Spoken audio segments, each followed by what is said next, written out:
자리에서 일어나 임재 찬양 올리겠습니다.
모두 자리에 앉겠습니다.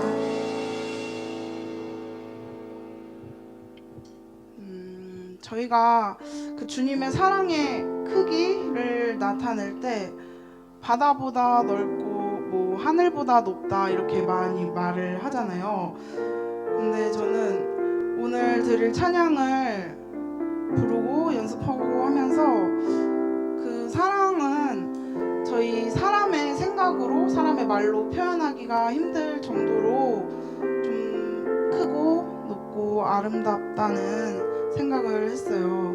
우리가 그 사랑에 힘입어 내가 주님께 다가가겠습니다 이런 마음으로 함께 찬양했으면 좋겠습니다.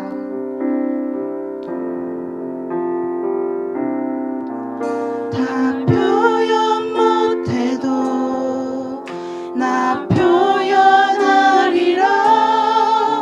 다 고백 못해도 나 고백하리라.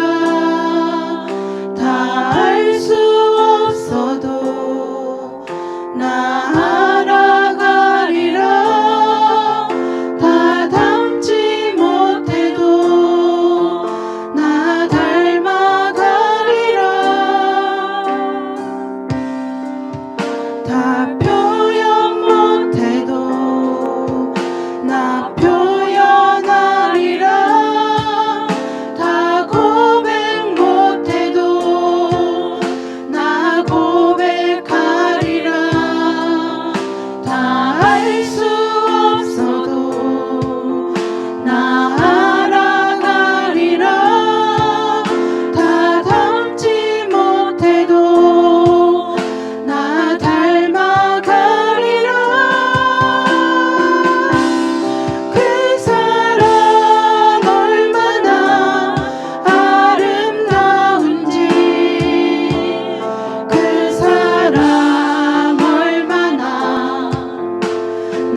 나 알아가리라. 다 닮지 못해도 나 닮아가리라.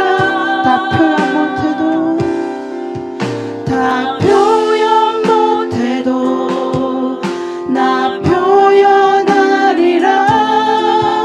다 고백 못해도 나 고백하리라. 다 알 수 없어도 나 알아가리라. 다 닮지 못해도 나 닮아가리라. 그 사랑 얼마나 아름다운지, 그 사랑 얼마나 날 부유케 하는지, 그 사랑 얼마나 크고 놀라운지를, 그 사랑 얼마나 나를 감격하게 하는지, 그 사랑 얼마나 그 사랑 얼마나 아름다운지, 그 사랑 얼마나 날 부유케 하는지, 그 사랑 얼마나 크고 놀라운지를, 그 사랑 얼마나 나를 감격하게 하는지. 은혜 아니면 은혜 아니면 살아갈 수가 없네. 호흡마저도 다 주의 것이니, 세상 평안과 위로 내게 없어도 예수, 오직 예수뿐이네. 은혜 아니면 은혜 아니면 살아갈 수가 없네. 호흡마저도 다 주의 것이니, 세상 평안과 위로 내게 없어도 예수, 오직 예수뿐이네. 크신 계획 다 볼 수도 없고, 작은 고난에 지쳐도 주께 묶인 나의 모든 삶 버티고 견디게 하시네.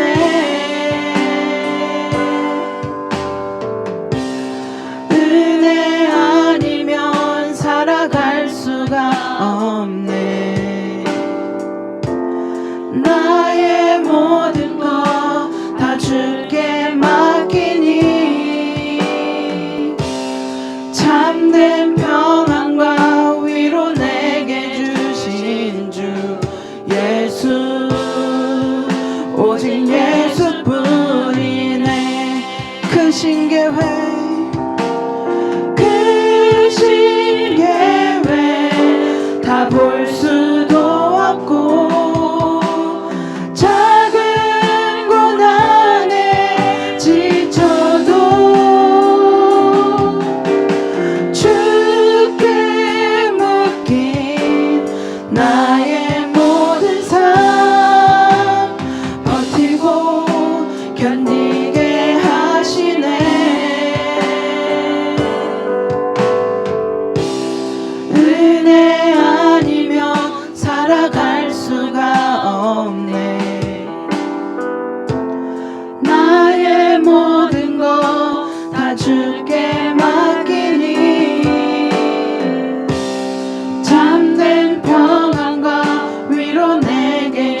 되신 주 예수 오직 예수뿐이네.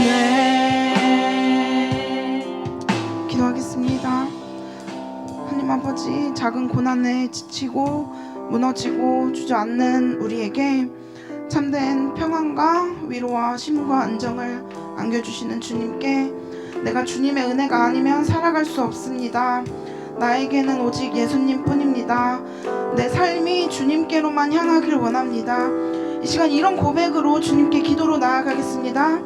하나님 아버지, 오늘도 저희를 위해서 나를 위해서 지으신 그 크신 계획들 내가 다 알 수도 없고 볼 수도 없지만 나의 생각대로 그 흘러가지도 않지만 나의 마음과 나의 생각 나의 삶 전부 주님께 맡겼습니다. 그 크신 계획 안에 내가 살게 하여 주시옵소서. 주의 사랑으로 내가 살아가게 하여 주시옵소서. 나의 호흡마저도 주의 소유물이니 하나님 아버지, 나에게 세상의 평안과 세상의 위로를 구하지 않고 내가 주님의 은혜와 주님의 사랑만으로 만족하며 버티며 살아가게 하여 주시옵소서. 나의 생각이 주님보다 주님의 말씀보다 언제나 뒤에 서 있게 하여 주시옵소서. 오늘 들려주시는 이 말씀이 나의 단단해지는 믿음의 걸음이 되게 하여 주시옵소서. 나를 처음부터 끝까지 머리부터 발끝까지 붙잡아서 주님의 품 안으로 인도하여 주시옵소서. 참 좋으신 아버지 하나님, 감사합니다. 오늘도 하나님의 은혜로 주님의 보좌 앞에 나왔사오니 한량없는 주님의 은혜와 사랑이 가감없이 우리에게 부어지는 귀한 시간 되어지기를 소망합니다. 그 하나님의 사랑과 은혜를 다 표현할 수 없고 깊고 크신 그 하나님의 사랑 가운데 우리가 거하기를 소망합니다. 하지만 세상 가운데 살아갈 때에 내 잘난 맛에 살아갔음을 이 시간 주님께 고백합니다. 내 경험과 생각과 지식에 머물러서 그렇게 주님을 믿고 있지는 않았습니까? 다시금 오늘 하나님 앞에 머리 숙인 주의 사랑하는 아들 딸들이 이곳에 있습니다. 시간과 공간을 초월하여서 역사하시는 그 주님의 은혜가 우리 가운데 임하여지게 하여 주시고 주님의 사랑과 은혜를 다 표현할 수 없습니다. 하나님의 그 넓으신 사랑을 우리가 다 이해할 수 없습니다. 주님의 사랑에 감격하며 예배하는 귀한 시간 되어줄 수 있도록 함께하여 주옵소서. 예배를 집중하지 못하게 하는 모든 어둠의 영들은 떠나가게 하여 주시고 성령 하나님의 임재가 우리의 예배 가운데 임하여질 수 있도록 함께하여 주옵소서. 모든 찬양과 예배를 주님께서 홀로 받아주실 것을 믿고 감사를 드리오며 우리를 죄악에서 구원하여 주신 우리 구주 예수님의 이름으로 간절히 기도하옵나이다. 아멘. 우리 전우자에게 질문하고 인사해볼까요? 사랑합니다. 축복합니다. 잘 오셨습니다. 벌써 1월 세 번째 주일입니다. 참 시간이 굉장히 빠른 것 같습니다. 이제 조금만 있으면 또 2월인데 새롭게 시작했던 한 해가 엊그제인데 굉장히 시간이 빠른 것 같습니다. 여러분이 가지고 있었던 어떤 결단과 또 믿음의 고백이 있었는데 그것이 혹여라도 작심삼일돼서 사그러들었다라면 오늘 예배를 통해서 다시 한번 결단하며 나아가는 그런 귀한 시간 되어지기를 소망합니다. 우리 그런 고백을 담아서 이 시간 함께 찬양하겠습니다. 우리 한 번만 우리 모두 예배하는 자 되어 우리 모두 예배하는 자 되어 온전히 영과 진리로 주를 예배하자.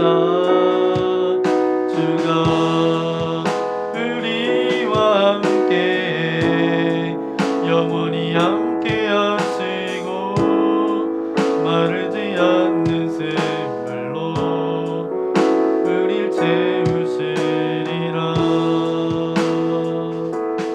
우리를 예배자로 부르신 하나님께 영광의 박수 올려드리겠습니다. 할렐루야. 오늘 우리에게 주신 하나님의 말씀 아모스 1장 1절부터 2절까지 말씀입니다.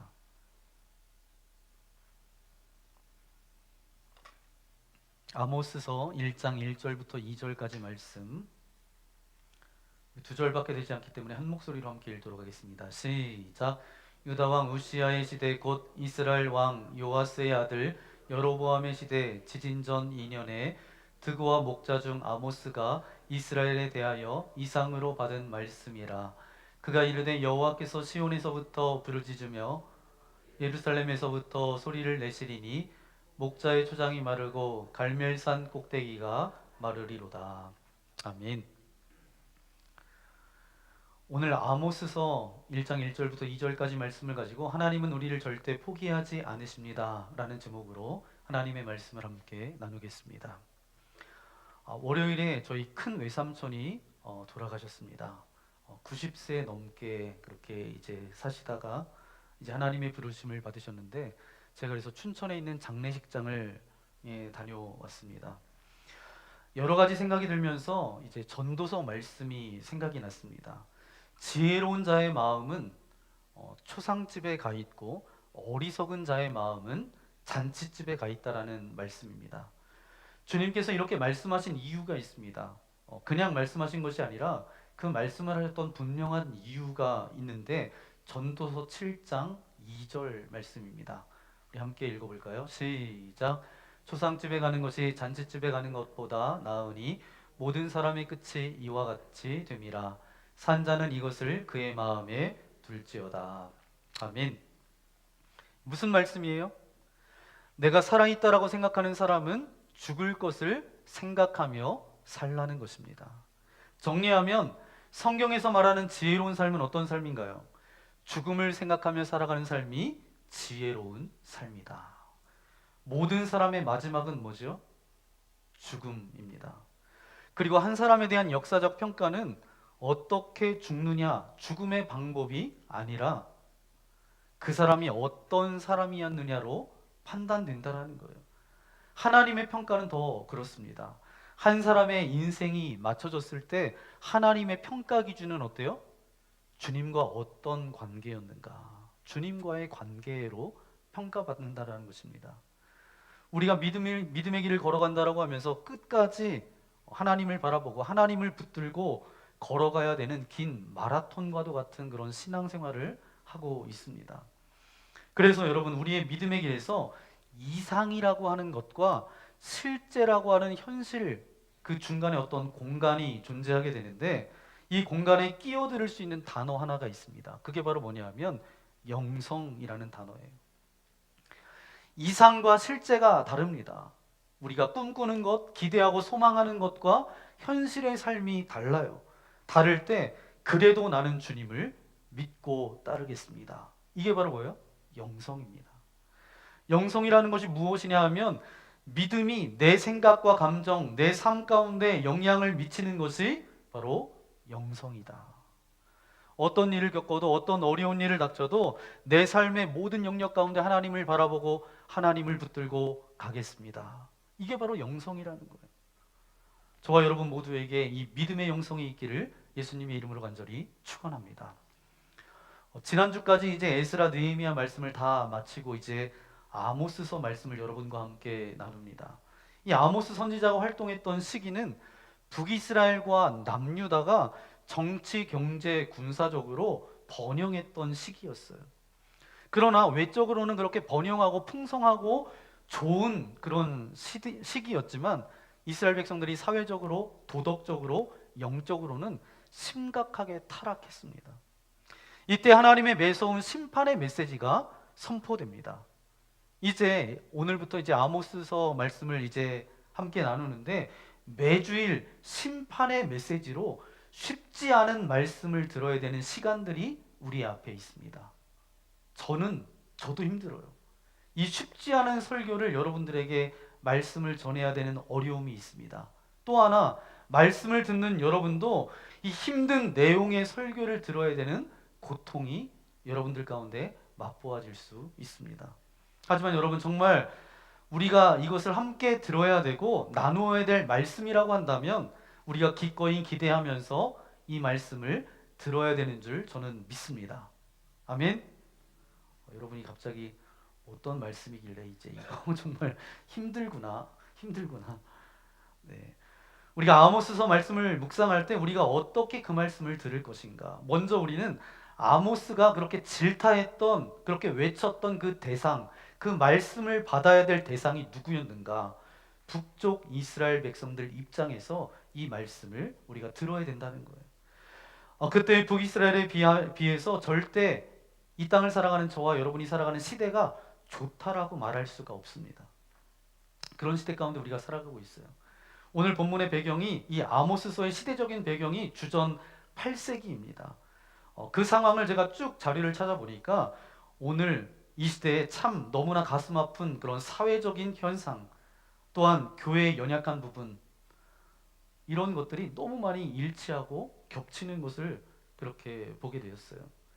우리는 우리의 삶을 향해서 사자처럼 부르짖고 계시는 하나님의 음성을 들을 필요가 있습니다. 제가 하나님께서 사자처럼 부르짖고 계신다라고 그렇게 말씀을 드렸는데, 이런 표현을 썼는데 좀 이상하게 들릴지도 몰라요.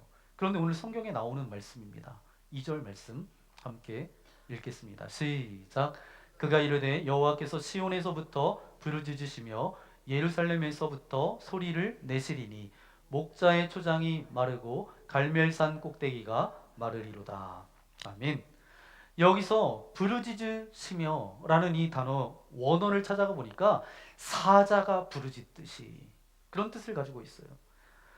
그래서 아모스 3장 4절 말씀으로 넘어가 보면 세번역 성경은 이렇게 말하고 있습니다. 함께 읽겠습니다. 시작. 사자가 먹이를 잡지 않았는데 숲속에서 부르짖겠느냐? 젊은 사자가 움켜잡은 것이 없는데 굴 속에서 소리를 지르겠느냐? 아멘. 여기서 사자가 숲속에서 부르짖는 것을, 무엇을 말하느냐? 하나님의 음성을 말해요. 하나님께서 사자가 먹이를 잡지 않았는데 부르짖는 것처럼 어떻게 문제가 없는데 하나님께서 그렇게 소리를 내겠느냐? 그런 뜻입니다. 그럴 만한 문제가 있으니까 그렇게 소리를 지르는 것이 아니냐? 그런 의미예요. 이 사자가 부르짖는 것을 갖다가 하나님께서 말씀하시는 것으로 이야기하고 있어요. 이것을 더 정확하게 알 수 있는 것은 3장 8절을 읽어보면 압니다. 함께 읽겠습니다. 시작. 사자가 으르렁거리는데 누가 겁내지 않겠느냐? 주 하나님이 말씀하시는데 누가 예언하지 않을 수 있겠느냐? 아멘. 하나님께서 말씀하시는 것을 갖다가 사자가 부르짖는 것으로 비유하고 있습니다. 하나님은 그 시대 이스라엘 백성들을 향해서 사자처럼 부르짖듯이 그렇게 강력하게 말씀하고 있는 거예요. 그들의 죄악 때문에, 그들의 문제 때문에 참지 못하고 그렇게 말씀을 하십니다. 지금 그래서 아모스서를 듣고 있는 저와 여러분에게도 주시는 주님의 음성이기도 합니다. 여러분, 우리는 그 음성을 들어야 돼요. 그렇다면 우리는 그 하나님의 음성 앞에 어떤 자세를 가져야 하는가? 어떤 영적 태도를 가지며 어떤 반응을 보일 것인가? 우리 첫 번째 함께 고백해 볼까요? 시작. 우리는 책망의 은혜를 받아야 합니다. 아멘. 제가 믿음의 길을 걸어가는 것이 마라톤을 뛰는 것과 같다라고 제가 여러분에게 말씀드렸어요. 그 믿음의 길을 주님과 동행하면서 끝까지 걷기 위해서는 흔들리지 않겠다라는 훈련이 우리에게 필요합니다. 여러분, 우리가 진심이 있어도 넘어질 때가 얼마나 많습니까? 그러나 우리의 믿음, 우리의 영성, 이것이 실제가 되도록 가능하는 힘이 있습니다. 그 힘을 성경에서는 뭐라고 말씀하고 있어요? 하나님의 은혜라고 말하고 있습니다. 하나님을 중심에 모신 자에게 하나님께서는 반드시 은혜를 베푸십니다. 그런데 제일 먼저 우리는 책망의 은혜를 받아야 합니다. 여러분, 우리가 하나님 앞에 어떤 숨겨진 죄악, 잘못된 영적인 것을 가지고 있다면 더 이상 감추고 덮고 아닌 척하고 그럴 것이 아니라 우리가 당연히 하나님의 말씀을 통해서 책망받아야 하는 것입니다. 여러분, 하나님의 말씀을 들으면서 책망받는 것 절대로 잘못된 것이 아니에요. 오히려 책망받을 것이 있다면 책망받아야 돼요. 그게 바로 은혜 받는 거예요. 여러분의 인생 가운데, 그리고 가정에 은혜의 빛이 비춰지고 있습니까? 여러분의 삶 가운데 하나님의 은혜의 빛이 비춰지고 있습니까? 혹자는 이렇게 말하는 사람들이 있습니다. 하나님은 사랑의 하나님이신데 하나님의 백성을 왜 이렇게 무섭게 때리실 수 있느냐? 하나님은 사랑이시기 때문에 때리는 거예요. 사랑의 반대는 미움이 아니라 뭐죠? 무관심이라고 말하잖아요. 사랑하지 않는다면 우리가 잘못해도 하나님께서는 그냥 우리를 방치했을 거예요. 그러나 하나님의 백성이 잘못하면 하나님은 반드시 때리십니다. 연단을 시키세요. 그것이 바로 하나님께서 저와 여러분을 사랑하시는 증거입니다. 어떻게 알 수 있냐면 히브리서 기자는 히브리서 12장 5절, 6절, 7절에 이렇게 말씀하고 있습니다. 함께 읽겠습니다. 시작. 또 아들들에게 권하는 것 같이 너희에게 권면하는 말씀도 잊었도다. 일러스되 내 아들아 주의 징계하심을 경히 여기지 말며 그에게 꾸지람을 받을 때에 낙심하지 말라. 주께서 그 사랑하시는 자를 징계하시고 그가 받아들이시는 아들마다 채찍질하심이라 하였으니 또 아들들에게 권하는 것 같이 너희에게 권면하신 말씀도 잊었도다. 일러스되 내 아들아 주의 징계하심을 경히 여기지 말며 그에게 꾸지람을 받을 때에 낙심하지 말라. 아멘. 네, 5절 말씀을 똑같이 읽었네요. 7절이 너희가 참음은 징계를 받기 위함이라 하나님이 아들과 같이 너희를 대우하시나니 어찌 아버지가 징계하지 않는 아들이 있으리요. 아버지의 징계에 분명한 목적이 있다라는 거예요. 그것을 히브리서 12장 10절 11절에 이어서 말씀하고 있습니다. 우리 함께 읽겠습니다. 시작. 그들은 잠시 자기의 뜻대로 우리를 징계하였거니와 오직 하나님은 우리를 유익을 위하여 그의 거룩하심에 참여하게 하시느니라. 11절. 무릇 징계가 당시에는 즐거워 보이지 않고 슬퍼 보이나 후에 그로 말미암아 연단받은 자들은 의와 평강의 열매를 맺느니라. 아멘.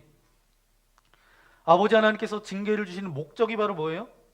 10절에 보니까 오직 하나님은 우리의 유익을 위하여 그의 거룩하심에 참여하게 하시느니라. 그리고 11절 말씀에 보니까 연단받은 자들은 의와 평강의 열매를 맺느니라. 정말 의와 평강의 열매를 맺게 하기 위해서 하나님께서 징계하시는 목적이 있다는 거예요. 미국 시카고에 가면 세계적인 최대 자선병원이 있습니다. 쿠크 카운티 병원이라는 병원이 있어요. 이 병원에 선한 사마리아인이라고 불리는 목사님이 한 분 계십니다. 오래전에 시카고에 릴리라고 하는 그런 술주정뱅이 청년이 있었습니다. 빈민가에 살고 있었던 청년이에요.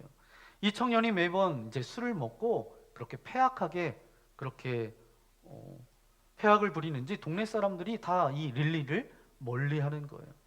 그래도 그 동네에 있었던 목사님이 항상 릴리를 만나면 반갑게 인사하고 권면하고 그리고 말씀도 이렇게 나누고 그래서 이를 위해서 이 청년을 위해서 기도해주고 이 청년이 정말 하나님의 말씀으로 좀 그 인생이 좀 달라졌으면 좋겠다라는 생각을 가지고 그렇게 목사님은 이 청년을 선대했다는 거예요. 그런데 이 릴리는 이 목사님이 그렇게 하는 것에 대해서 기분 나쁘고 막 화가 난 거예요. 그래서 어느 날 만취가 되었던 이 릴리가 수요 저녁 예배 시간에 들어와서 맨 뒷자리에 앉은 거예요. 이제 목사님의 설교가 끝나면 내가 나가서 목사님을 때려 죽이겠다. 수요 저녁 예배에 올 때 건축 공사장에서 빨간 벽돌 하나를 가슴에 품고 들어와서 그 뒤에 앉아 있었던 거예요. 목사님은 아무것도 모른 채 설교를 열정적으로 그렇게 하고 계셨습니다. 그런데 설교를 하는 중간에 술 취했던 릴리가 하나님의 은혜를 경험하게 됩니다. 성령의 임재가 그 청년에게 부어지면서 그날 하나님과의 인격적인 만남이 됐던 거예요.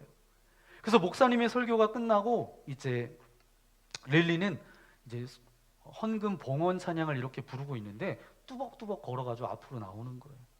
그래서 가슴에 품고 있었던 빨간 벽돌을 꺼내놓으면서 청중 앞에서 회개하면서 고백하는 거예요.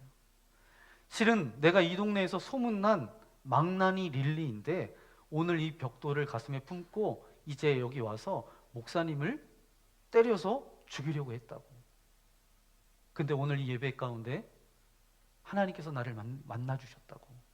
그러면서 이 성도들 앞에서 회개합니다. 그리고 그 이후에 계속 예수님을 믿고 그렇게 나아갔다는 거예요.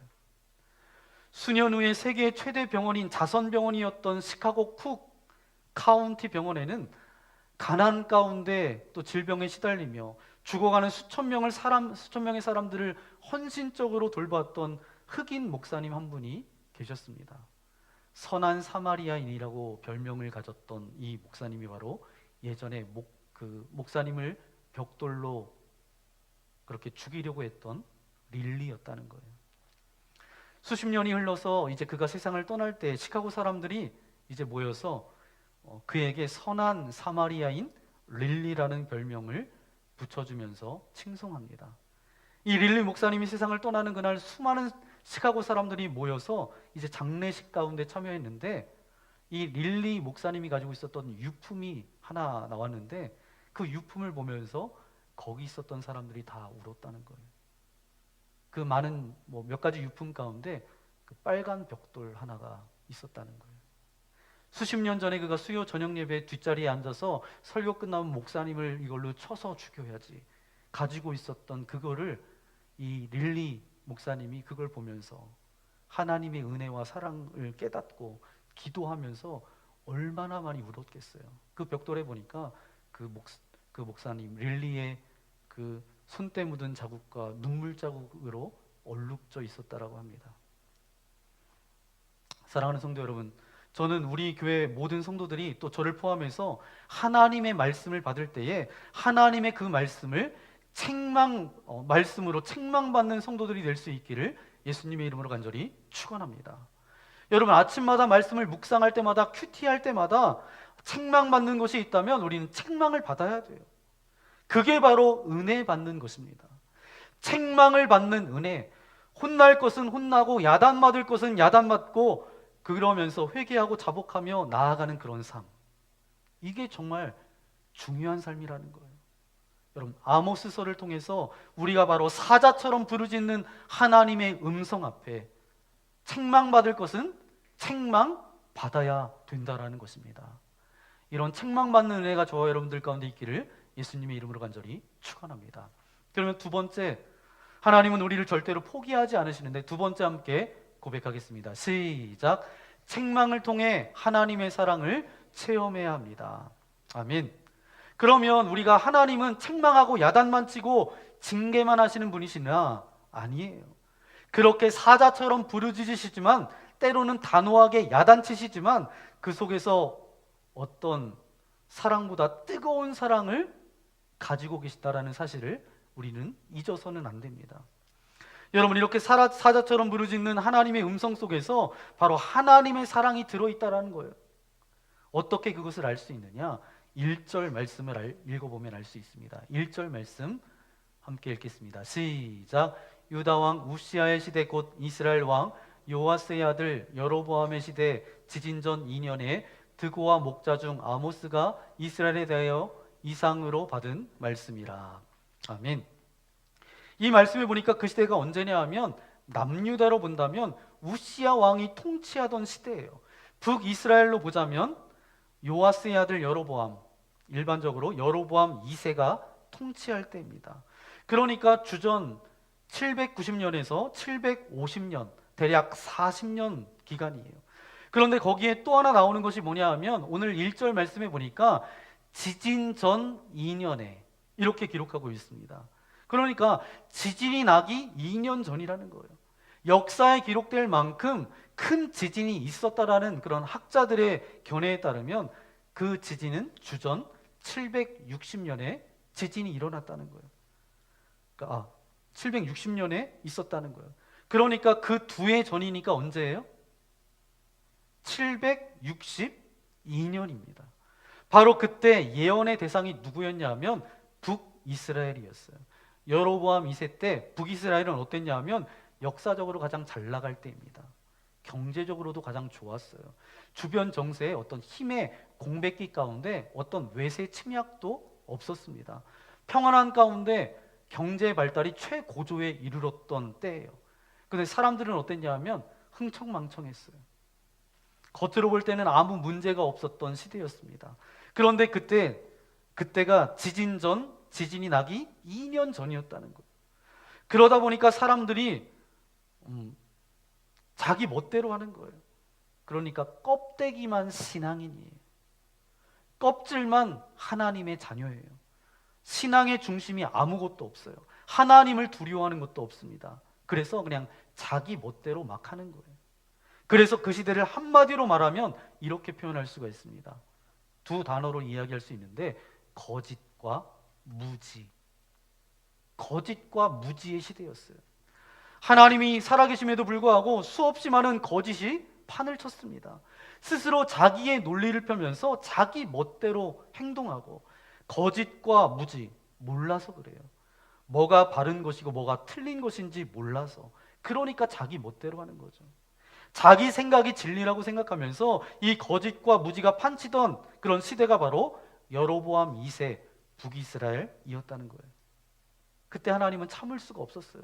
그것을 용납할 수가 없었어요. 그래서 어떻게 하셨어요? 사자처럼 부르짖기 시작한 것입니다. 자, 그런데 바로 그런 시대에 동일한 대상을 향해서 또 한 명의 선지자가 있었다라는 사실을 우리는 기억할 필요가 있습니다. 아모스와 함께 또 한 명의 선지자가 있었어요. 그 사람이 바로 누구냐 하면 호세아 선지자입니다. 우리 호세아서 1장 1절 말씀 읽어볼까요? 시작. 우시아와 요담과 아하스와 히스기야가 이어 유다 왕이 된 시대, 곧 요아스의 아들 여로보암이 이스라엘 왕이 된 시대에 부엘리의 아들 호세아에게 임한 여호와의 말씀이라. 아멘. 동일한 하나님께서 동일한 시대에 동일한 대상에게 다른 두 명의 선지자를 보내셨다라는 거예요. 한 명은 아모스. 그는 어떤 메시지를 전했어요? 불같은 심판의 메시지, 책망의 메시지를 선포합니다. 아모스는 우리가 잘 아는 것처럼 정의가 무엇인지 정의의 메시지를 선포했던 선지자예요. 하지만 또 한쪽에서 나온 사람은 어떤 선지자예요? 호세아 선지자입니다. 호세아, 그의 메시지는 어떤 메시지였어요? 포기하지 않는 사랑, 끝까지 기다리고 회복시킨 끈질긴 사랑이죠. 여러분, 우리 하나님은 다중인격자가 아니십니다. 그래서 한쪽에서는 막 야단치시다가 또 한쪽에서는 사랑하시는 두 개의 인격이 존재하는 그런 분이 아니세요. 그런데 우리 하나님께서 동일한 시대에 동일한 대상에게 한쪽에서는 책망의 메시지를, 또 한쪽에서는 사랑의 메시지를 주셨다라고 한다면, 여러분, 그 책망의 메시지, 사자처럼 부르짖는 그 메시지 속에도 사랑이 있다는 뜻이에요. 사랑하니까, 포기할 수 없으니까, 놓을 수 없기 때문에 야단치는 것이 아니냐, 그 말입니다. 그래서 그 하나님의 사랑을 읽어보면 어떤 걸 느끼느냐? 할 말은 하나밖에 없습니다. 그 사랑을 받고도 이렇게 사는 우리가 하나님 죄송합니다 밖에 할 말이 없다라는 거예요. 여러분, 자식을 때리는 어머니가 있는데 자식은 종아리가 아파요. 어머니는 가슴이 아파요. 하나님의 고통이 담겨 있는 것을 우리는 알아야 합니다. 자식 때문에 아파하는 게 부모예요. 여러분, 바로 우리가 그 은혜를 받아야 됩니다. 책망하는 가운데 있지만 절대로 포기하지 않고 놓을 수 없고 잃어버릴 수 없는 그 아버지 하나님의 마음, 그것을 우리가 느낄 수 있어야 합니다. 우리는 그 하나님의 사랑, 절대로 죄에게 자기의 자녀를 내어줄 수 없다고 하는, 잃어버릴 수 없다고 하는 그 사랑, 그 하나님의 마음, 그것을 우리가 은혜로 받아야 된다라는 거예요.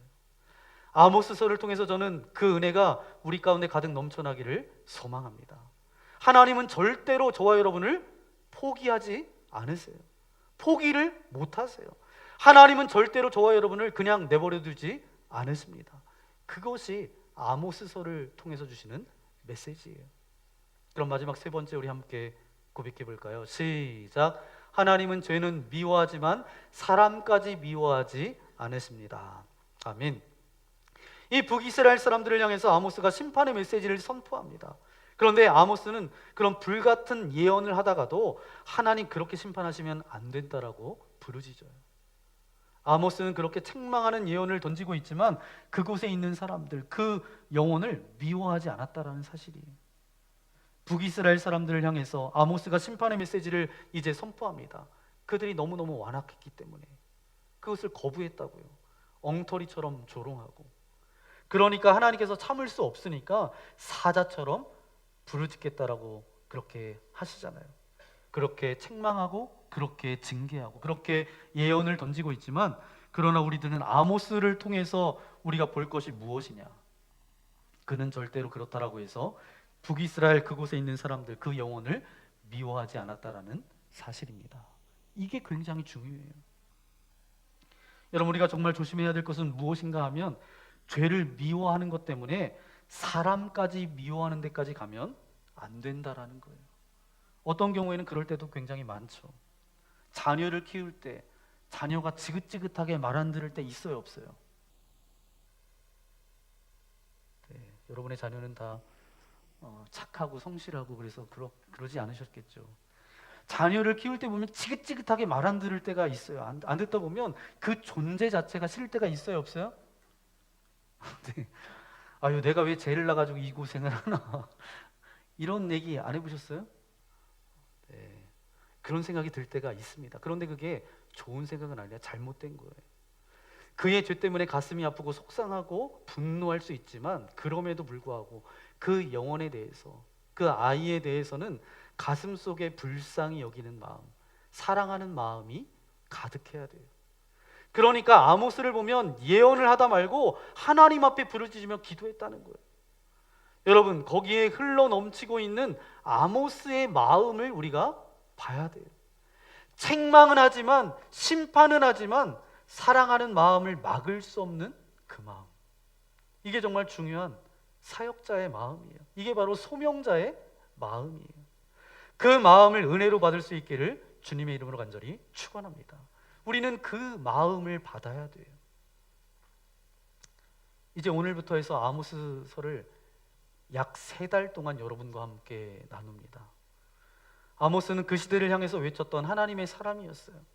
이제 그 말씀을 함께 나누면서 그 아모스의 외침을 우리가 함께 들어야 합니다. 그리고 또 이 시대를 향해서 우리가 아모스처럼 외쳐야 될 줄 믿습니다. 그 주제는 바로 뭐예요? 정의예요. 정의. 그 정의는 굉장히 신비로운 단어입니다. 값싼 일반적인 단어가 아니라 심오한 하나님의 역사를 말합니다. 하나님의 정의. 이것을 통해서 정말 깨끗하게 하고 밝고 아름다운 하나님의 나라가 이 가슴 한복판으로부터 시작해서 우리의 가정과 삶 가운데, 우리가 살아가는 이 땅 가운데 일어날 수 있기를, 그런 역사가 있을 수 있기를 주님의 이름으로 간절히 축원합니다. 오늘 이 아모스서를 통해서 주시는 그 말씀은 분명합니다. 하나님은 저와 여러분을 절대로 포기하지 않으십니다. 책망의 말씀이 들려질 때마다 그것을 은혜로 받게 하여 주옵소서.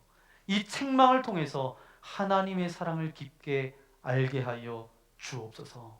그런 고백으로 나아갈 때 우리가 이 말씀이 단순한 책망이 아니라 그 뒤에 있는 하나님의 그 사랑과 은혜를 깨닫고 나아가는 저와 여러분 되시기를 예수님의 이름으로 간절히 축원합니다. 함께 기도하겠습니다. 이 시간 우리가 함께 기도하기 원하는데, 이 시간 특별히 하나님께서 책망하시는 그 음성, 그 깨달음에 우리의 마음을 좀 드리기를 원합니다. 하나님 앞에서 내가 덮고 감추고 숨기고 있는 이야기, 내가 숨긴다고 숨길 수 있다라고 생각하십니까? 감춘다고 감출 수 있다라고 생각하세요? 하나님이 참을 수 없는 것들이 우리 가운데 있습니다. 그렇다면 주님, 하나님의 그 사자처럼 울부짖는 그 책망의 음성 앞에 내가 온전히 다 내어놓고 다 깨어지게 도와주옵소서. 정말 새 마음을 가질 수 있도록 인도하여 주옵소서. 그런 회개가, 그런 통회하는 심령을 우리 가운데 허락하여 주옵소서. 그래서 그 책망과 아버지 하나님, 그 울부짖는 사자와처럼 우리를 지적하고 우리에게 말씀하시는 그 음성 앞에 하나님의 은혜를 깨닫게 하시고 다시 한번 하나님의 온전한 사람으로 세워질 수 있도록 아버지 하나님 나와 함께하여 주옵소서. 하나님께서는 저와 여러분을 절대로 포기하지 않으십니다. 그런 고백을 담아 이 시간 함께 결단의 기도드리기 원합니다. 기도하겠습니다. 거룩하신 아버지 하나님 감사합니다. 오늘도 이 아침에 주의 말씀을 들을 수 있도록 인도하신 아버지 하나님 감사합니다. 아모스 선지자를 통하여서, 또한 호세아 선지자를 통하여서 북이스라엘 사람들에게 책망의 메시지를 선포하셨던 그 하나님의 음성 한번 헤아릴 수 있도록 인도하신 아버지 하나님 감사합니다. 책망하여 주시는 것이 있다면 책망받게 하여 주시고, 야단치는 것이 있다면 야단 맞게 하여 주시고, 아버지 하나님 징계하는 것들이 있다면 달게 받을 수 있도록 은혜를 베풀어 주옵소서. 그래서 하나님의 은혜 가운데, 하나님의 사랑 가운데 거할 수 있도록 인도하여 주셔서 날마다 우리가 주님의 은혜로 살아갈 수 있도록 인도하시고, 하나님의 사랑을 늘 느끼며 체험하며 경험하며 살아갈 수 있도록 우리와 함께하여 주옵소서. 우리가 이 시대의 아모스로 살아가기를 소망합니다. 시대를 바라보며 하나님의 말씀을 선포하는 자로 살아갈 수 있도록 인도하여 주시고, 말씀을 통해서 말씀을 읽을 때마다 묵상할 때마다 그것이 나에게 책망하며 아버지 나에게 찔린다라고 한다면 아버지 하나님 회개하며 변화되어 줘서 하나님의 은혜 가운데 살아갈 수 있도록 우리와 함께하여 주옵소서. 이 모든 말씀 우리 구주 예수님의 이름으로 간절히 기도하옵나이다. 아멘. 오늘 말씀을 생각하면서 함께 결단의 찬양 드리기 바랍니다. 하나님은 저와 여러분을 만드시고 또 우리를 이 땅 가운데 보내시고 그렇게 살게 하시는데, 하나님 그 하나님의 사랑과 은혜가 정말 그 자비가 무궁합니다. 그 하나님의 사랑은 끝이 없습니다. 말씀을 통해서 책망하실 때 그것을 하나님의 은혜와 사랑으로 받게 하셔서 주님의 거룩함을 닮아가는 주님의 거룩한 자녀로 살아갈 수 있도록 나와 함께하여 주옵소서. 우리 그런 고백을 담아 함께 찬양하겠습니다. 하나님은 너를 만드신 분, 하나님은 너를 만드신 분, 너를 가장 많이 알고 계시며, 하나님은 너를 만드신 분, 너를 가장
하나님께서는 절대로 우리를 포기하지 않으십니다.